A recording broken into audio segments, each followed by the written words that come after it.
What's up, everyone? Welcome back to the channel for another ghost interview. Everyone out there knows that I'm obsessed with your show, Rose. Congratulations, yet again. Thank you so much. We're obsessed with you. Honestly, best interviews. We love them. It brightens my day to hear that. I'll give you my hard-hitting question that might take away some of that positive sentiment early on, because apparently my favorite thing to do with all of you is to kind of like drum up competition. And I love hearing about how competitive you all are with games on set. So I got a couple questions about that. The first one I want to know is, what is the game that you play on the set of Ghost that you're the best at? But I also want to know the game that you play that you're the worst at. I'll start with the worst.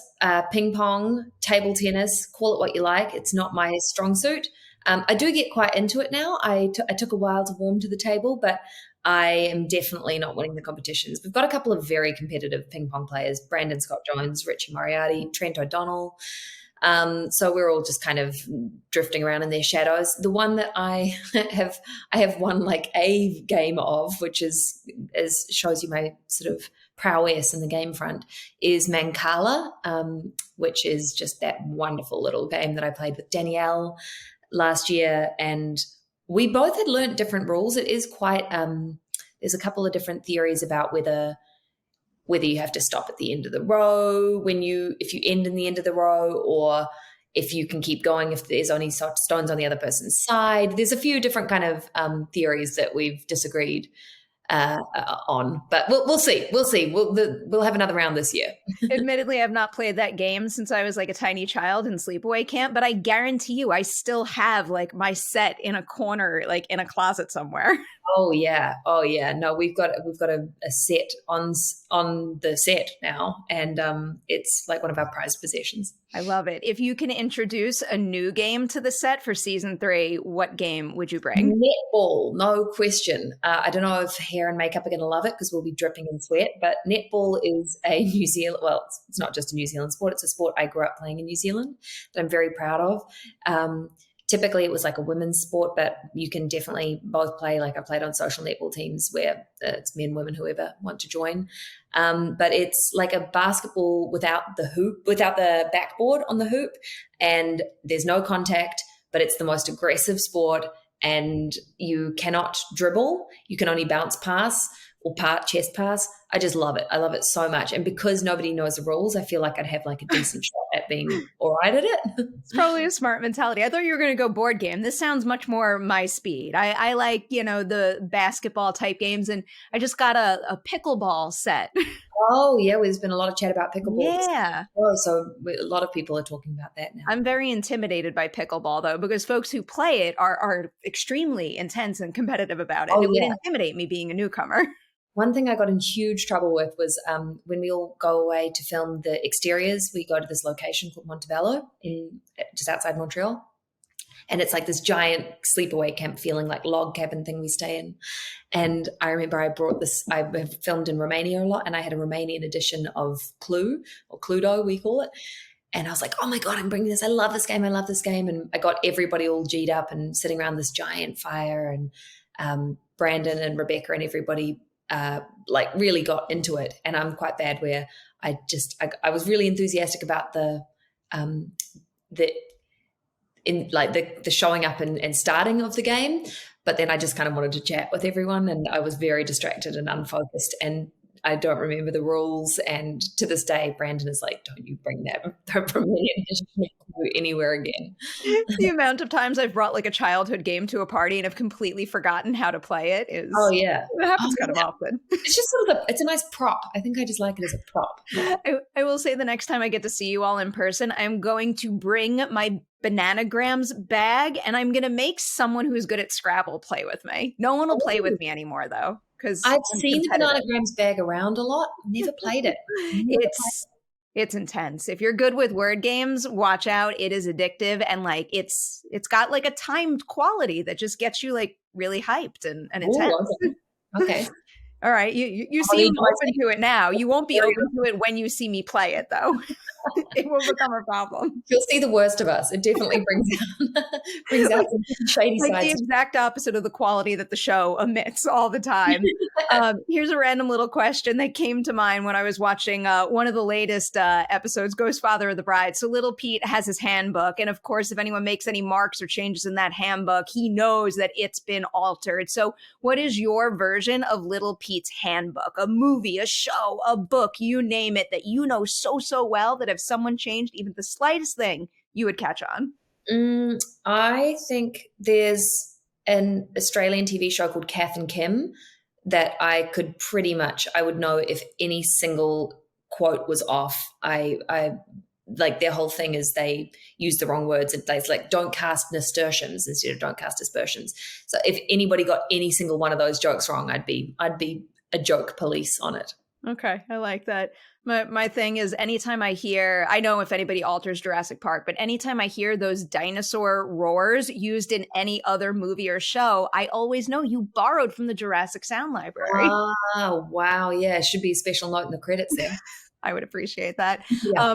Another little silly question. So, all the ghosts on the show do this to Sam, but of the bunch, which ghost would you say, this is more like theory, like, off camera time type thing, but which ghost would you say asks Sam to do the most things? But then also, I want the ghost that you think asks her for the least amount of things. I think, oh, that's such a good question. I think Betsy in the cholera pit asks Sam for the least. I think she's a very low maintenance ghost, and I think Sam probably really appreciates that. I'd like to see a little more of that. Ghost who asks for the most, I think they would be pretty trivial things a lot of the time, but I think Sasapis would ask for a lot, like a lot of smelling, a lot of pizza, a lot of like he's got that kind of teenage boy quality sometimes of like, oh, come on. Like he's got a little, he's still finding his independence in some ways in the group. And I think he would need a little bit of attention there. You teed up my next silly question quite well because it is, if you were a ghost in Woodstone, what food would you be asking Jay to cook the most so that you could smell it most often? Oh, probably having just been home in New Zealand and Australia for the last 3 months, Marmite on hot Vogel's toast with a lot of butter. There's just something that there's just a nostalgic quality, probably particularly. But yeah, I'd like some sort of Vogel's toast, lashings of butter, and a little bit of Marmite. Vegemite's okay too, but I'll take Marmite if it's an afterlife moment. Okay, I respect that choice. Here's one more for you. So again, you are a ghost in Woodstone. What is the thing that you ask Sam to do for you the most? It would be something to do with the plants. It would be garden related. It would be a lot of like a lot of weeding, I think. I think I'd be out there having a look, being like, can you sort this out? That beautiful, those bulbs are getting dwarfed by some ground cover. Can you rip that out? It would be a lot of sort of fine detail weeding work. There's something really like wholesome and nice about that because at least you're putting her to work in a way that serves everyone because there's a nice garden then. Obsessive and sort of trying to control something beyond your own ability. But yeah. All right, let's dig into the beginning of the show. I was asking Richie some of these questions lately, and it made me interested everybody's journey with these particular things. But what would you say is the biggest difference between how you pictured Sam when you first accepted the role and who she's become throughout seasons 1 and 2? She can be more of a liar than I expected her to be, actually. It's always with good intentions, I think, but she's able to kind of finagle things and cover things more to try to people please. That part has been consistent. It's always to try to, keep somebody happy or make somebody like her. But there's a little bit more of a willingness to tell stories than I thought she would, which is good because Sam in lots of ways is such a do-gooder and she's so helpful to so many people. And I like seeing that she has shortcomings that are really apparent and and watching them catch up with her. And I was talking about this just very recently, that part of what I love about working in television is you don't really know who you're playing when you start. It's so exciting that, you have a few things you could maybe anchor onto, and there's maybe some character traits they think are going to be consistent-ish. But like all of us, you sort of discover it as you go, and you kind of find it from the people around you as well. You find it in your scene partners and in the writing and in the environment and how you play with an ensemble. So I've been really enjoying with Sam. She's kind of revealing herself to me more and more as the show goes on. With that in mind, whether it's a scene in season 1 or 2, which scene have you done that you found redefining the character the most for you, where every scene you shot after, you found yourself referring back to that particular experience you went through? This is just what comes to mind right now is when Sam's old college buddy comes to visit, and we see how this is me thinking of her lying, but thinking of her there's a desperation to connect, which I knew that she had, but seeing it with a peer, with somebody who she would have gone to school with, I found really like her frustration at somebody else's success is it's not a very attractive thing to have, but it's a human, really relatable thing to be like, man, she's looking at the ways that she's falling short in her life. And I found her wanting to sort of level her friend in that experience, an interesting sort of touchstone for me, for me when I'm thinking about her, and her willingness then to reflect on it and to say like, oh God, it was so limiting. It's so limited of me to look at it like that. It made me love her a lot more to see that she can fall short, call herself out for it, still kind of indulge in it a little bit with Isaac at the end. That was something that I sort of think about quite a lot when I think about why she's trying to do the things she's trying to do, and how much is riding on her desire to be liked. That's something that I appreciate about the character most of all, is that every time she crosses the line and lies or makes any type of mistake, there's always a moment in the episode where she reflects and very clearly expresses the lesson she learned and then moves forward from it. You can try to do, right? Like it's it's a lot more appealing than her just getting it right, or making not being brave enough to take a chance or learn something or say she was wrong. I think there is a bravery in Sam and a courage in being able to face her failures. Absolutely. I jumped ahead there with that question, but I did want to ask this about signing on, because it had crossed my mind recently because I was revisiting, your schedule, the schedule that the show went through in terms of casting the majority of the main ensemble and getting ready to film the season, and then everything getting shut down. And I think someone had said there were a couple of main roles that hadn't been cast until the last possible second, and one of them was the role of Jay. So I'm wondering, when you're that close to production, what has to shift in your mind when you picture Sam a certain way, maybe had certain expectations for that relationship, and then all of a sudden you meet and start to work with the artist who's going to shape that character, and it could potentially redefine their whole dynamic. Absolutely. And it should redefine their whole dynamic, and you should be interacting with the people that you're working with. I mean, all of these characters are brought to life, not just by the scene partners that you have, but by an entire team of designers and people who need certain volume levels in order to get the audio that they need. There's just so many people reliant, so many people we are reliant on to build a character. And I think thinking about Miranda Harcourt, my whole approach with acting has always just been like, just sweep your side of the street, do your homework, do what you can do to have her as ready as possible, and have like a scrapbook full of things you could pull from and ideas, and then you have to be flexible on the day. So I have to do the homework in order to be flexible and to be like, great, somebody's bringing something to me that just is completely different. And particularly if it's going to be in a partnership, the person who's playing your husband or your love interest is you don't want to be rigid in thinking this was something else and this is how they interact. That just doesn't serve anybody. So I feel like, and that happened with, it's not just with, a love interest. There were a number of pivotal characters that had not been cast yet. So you kind of, to be honest, I like that. That's the sort of magic sauce that comes in at the end that keeps things really fresh and exciting. Is it's a very, very variable environment, but it makes me even more want to kind of think like, okay, what are some references I can have? What are some moments that happened in my life last week that I can draw from if I'm needing to find some frustration? What are the little things that I can bring so that all of the variable that is inevitable on the day gets to sing rather than the sort of flounder?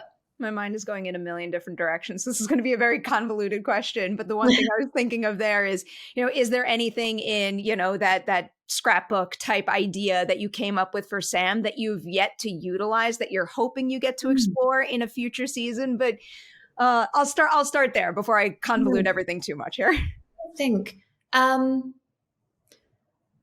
that's a really good question. I don't think off the top of my head, there's not like one particular relationship I had with a family member or something that I feel like I want to unpack. One thing I am curious about, I mean, she's very nosy and she's a busybody, and I really like the idea of, because she doesn't have her own family and the ghosts have become her family, and, Jay's family are very, very important to her. I like the idea of being somebody who's like absolutely fixated on the genealogy or the sort of the broader things of somebody else's life. And I quite like, I've sort of experienced that a little bit, where it's, it's more a desire to find your identity and to kind of situate yourself in the world. So maybe something in that realm I would like to see Sam explore at some point. But yeah, I don't have like a particular moment that I can pick out.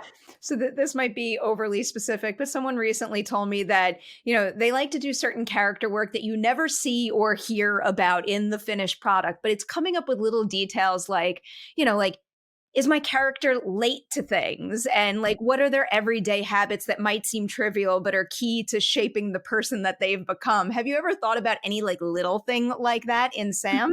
Oh, often. But what's interesting is you'll come up with as many of those as you can and talk about being willing to be flexible. Like, you might just be given something in a script the next episode that the writers aren't, they're not mind readers. They don't know that I've come up with some little bug. And sometimes we'll get to communicate ideas and plant seeds, but a lot of the time, you're working with what you get, and suddenly you're like, wait, I'm the one who's always late. And suddenly she's like waiting outside for this person. And you have to be willing to roll with that, the contrary sides of what you're building as well, and acknowledge it's a group effort, it's a collaboration. But no, I think there have been some, like, I really like that Sam, in my mind, is really not a good singer or a dancer. And they're like, she clearly wanted to be in theater. She did some drama at high school and was very passionate, and gets her chance to play Flower in the show that shoots at their house. And I think it's like, it's curious to me, yeah, that she's very talented in other realms, but that was not her calling. It was, what was it, those two and cooking? Yeah. Oh, and cooking. Yeah, she's not a good cook either. But that's hard to play, Honestly, it feels like the show is describing all of my personal flaws. I very much relate to this, and I think she should embrace those weaknesses. Exactly. There's always DoorDash, and there's Jay. Yeah, and I feel like she'll, who knows, maybe she's an incredible, she's like a calculator. Like, she can work out sums in her head super fast or something. I don't know. There's lots that we'll hopefully discover. And I do love building in those little details and quirks. But again, it is interesting. You've got to sort of balance that with being flexible and being willing to roll with whatever suits the greatest story, because it's not Sam's story, it's the show. It's a beautiful story about an unexpected family coming together too. It fills my heart. I wanted to ask you a question about just the production of it all and how you film this show, because you have one of the hardest jobs on that set, because you can interact with the ghosts and you have to interact with the living characters as well. So if you could go back to day one of filming and give yourself one piece of advice for navigating and working with that challenging type of shoot, what would you do? What would you say? It's just about like sustaining yourself. Like, for me, this job is about sustaining energy from the beginning to the end, and making sure, like, I've gotten better at that in my career. I think I used to kind of want to give everything out the gate, and you do sort of blow your load a bit, and like it's hard to for me, little things, but like drinking a ton of coffee in the morning and having like that rush and then the crash, you really have to it's a marathon. You have to get better at pacing yourself. So for like when I'm playing scenes with and without the ghosts, all the ghosts leave and they're fantastic. Our cast are so generous. They almost always try to stick around to do the lines off, but they're from another room and their energy levels, that cannot be the same. So I'm trying to map out where they are, and I really have to be reacting. It's like doing green screen work. It's like reacting to, a tennis ball on a stick kind of energy. And, and that's not to discredit. They really are very generous, but just the logistics of actually trying to put people in a space make it quite challenging to do that. So I think, just pacing myself and coffee is a big one. I've quit caffeine recently, if you can tell. God, it's hell, but I'm trying. Quit caffeine? Well, I've for now I'm trying, and I've been 1 month without coffee, and I'm just drinking decaf, and I do wake up with a little bit more energy in the morning. It's strange. So is decaf the alternative? Yeah. Okay. All right. I feel like you're somewhat inspiring me, but I'm also terrified to even try. You'll talk to me next year and I'll be way back on the coffee and I'll be like, what was I thinking? So I'll stick with my coffee for maybe a little while longer until I try that. Going back to the whole ensemble here, I wanted to go, I think it might have been from your Deadline Contenders interview, actually. There was a quote from the Joes in there that kind of really caught my ear. They were talking a little bit about how with all of the characters, the other characters, when they interact with different people, bring out new sides in them. And in particular, they use Sam as an example, saying, she's a different person with Nigel than she is with Hetty, and so on and so on. So I don't know if you want to give a whole roll call here. I think that was actually me that said that. Yeah, I remember saying that. Because I completely feel that very strongly, is like when you see different people, I can only say it from Sam's perspective, but who Sam is with Sasapis, where she can be a little bit more sort of comfortable being domineering and like, my little brother, I'm going to show you where, this is this and you've got to do that. And then she's somebody really different with like Hetty, where she can be quite differential to her, but also a little bit combative in a sort of mother-daughter way. It's just different facets. It makes the job so fun when you can open all these different doors. I feel like with Asher, with Trevor, not Asher. Asher's lovely. I do that all the time when I'm talking like to you guys, when I'm talking about your characters. It's just, I think it's a real sign of not being able to detach a particular actor from a role because they make it so much their own. It's like I have to have an Excel spreadsheet in my brain at all times with like, who is that person who I know and love and who are they playing that I'm talking about in press all the time? Anyway, Trevor is, she's obviously very boundaried with Trevor and quite sort of restrained and sort of keeps him at arm's length in some ways, but also, feel like has compassion and understands why he is, loves that, he has a good guy origin story as well. And there's just different dynamics that it pulls out. And it's the same when you put any two goats, like Pony and Bangs. I love having Isaac and Alberta together in a scene. It's just so brilliant. Or Thorfinn and Flower together. Like that's the stuff that I think is the magic of the show, is these relationships. And there's just kind of an endless like equation of putting them in different groups together over and over again and seeing what kind of works and what comes out best each time. So I hope there's just more and more of that in season 3. Is there any particular character of the bunch that you think Sam would have the most to gain from spending more time with in season 3, where they could add a new quality to her that she doesn't have yet? I think I would like to see Sam and Flower together is really nice. I think, Flower is such an interesting character to me, and Sheila does such a beautiful job playing her, where I'm like, there are so many layers, and just because she doesn't lead with her world experience and her life and what she really knows about things doesn't mean that there's not like a deep wisdom there that we obviously get these little moments of kind of witnessing. And I really like those characters. I think there's so much intrigue and so much to be said from like, find the person at the party who's not actually loud and sort of running their mouth and who's probably got something really interesting to say that they just haven't really vocalized yet. There's something with Sam and her that I would like to see there's something Sam's got to learn from her, I feel like. Sign me up for that. You could have said anybody on the show and I would have been excited about the idea. You won't be able to answer this, but I'm going to try to ask it anyway. Has there been any talk about exploring more of Sam's family, in particular, what's up with her dad? I am dying to have those answers too. No, not that I've heard of yet. Again, I think there's just so much to service, and we have such a distinct family that we have in the ensemble of the ghosts that understandably that just hasn't been front and center of the narrative. But I'm very curious, and there's certainly something going on there, and I think we've said a lot about it in what we haven't said too. Like we've said a lot about her desire to connect with people and to have really loving, consistent relationships. So whatever's gone on there, there's a reason he wasn't at the family Christmas, Yeah, you feel it when you're watching it. I'll end with these two first. I just love the idea of, just shedding light on how you overcome challenges and tough scenes on set. So is there any particular scene in either season that, you read it on the page, you're like, how is this going to work? You had to sit with it and think about it, whether it's something that's more character specific to Sam or just what it would take production wise to pull it off. And by, mulling it over, talking it through with the Joes or whatever, you were able to figure out how to tackle it. And it wound up being a great scene because of it. Yeah, I think I had a scene with Rebecca where she and Hetty are really butting heads in this episode, and Hetty talks about sort of her backstory, and we go into a little moment of flashback. And when Rebecca and I had that scene, it just had big turns that happened very fast. In a show that has 21 minutes, they just have to move through things that, as an actor, you're kind of like, oh my God, would I be ready to resolve that quickly? And you have to figure it out, and it has to happen for the pace of the show. I much understand that, but it just requires some kind of deft shifting.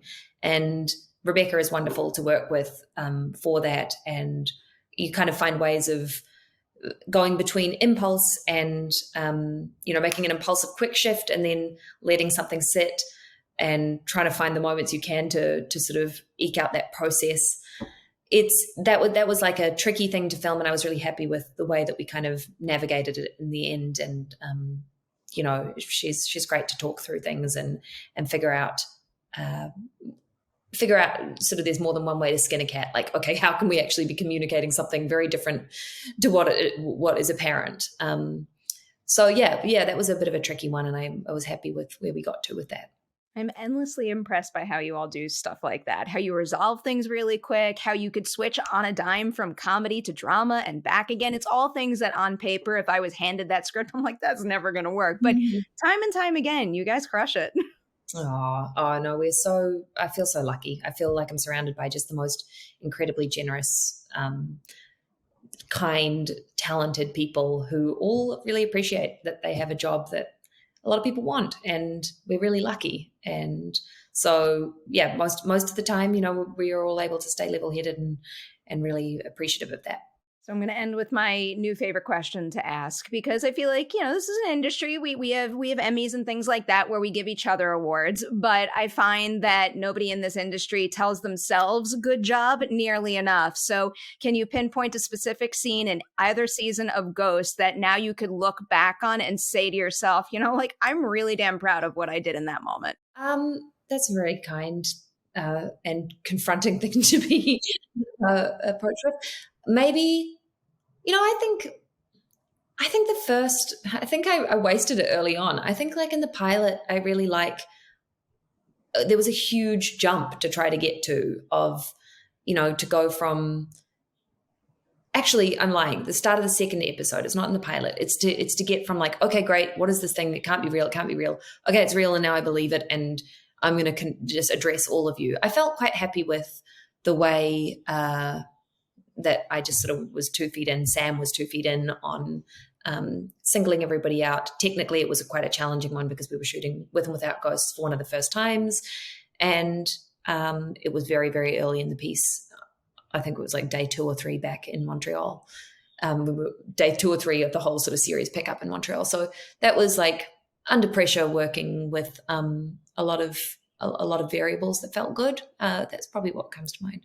I love it. I could list A million more for you and for the entire cast. Every single moment in this show, like I don't know why this happens because I think you've shot like 40 episodes at this point, or at least that's what the ticker is up to on IMDb. You would think I would know by now, but every single time there's a beat that you all just nail, I'm like, how is this show so damn good? Like it catches me off guard every time. Oh, I did love Alberta's descendant, Danielle's work with Ashley in that, and trying to come up with the music was, it was so fast to try to arrange and learn and bring to life this beautiful, very touching end of an episode. And those girls are just phenomenal. They really did knock it all. Like we all had goosebumps on set. Like wow, their voices together were so beautiful, and that's really hard to do. At the best of, in the best of circumstances, let alone when it's like super rushed and hectic, and they just delivered magic, I thought. It's another thing. You guys have an endless list of exceptional guest stars, and I can't imagine it's easy to just like pop in for an episode or two with a group of people who are there on set together all the time. And it feels like nobody ever like misses a beat when they do that. Yeah. We're very lucky to have the group that we've had so far have been phenomenal. I could sing the show's praises all day long. Clearly, I will say congratulations. Thank you for your time today. And I can't wait for the end of the season, but also I can't wait for season 3. Congratulations on the pickup. Thank you so much. We really appreciate it. It's so nice to talk to you.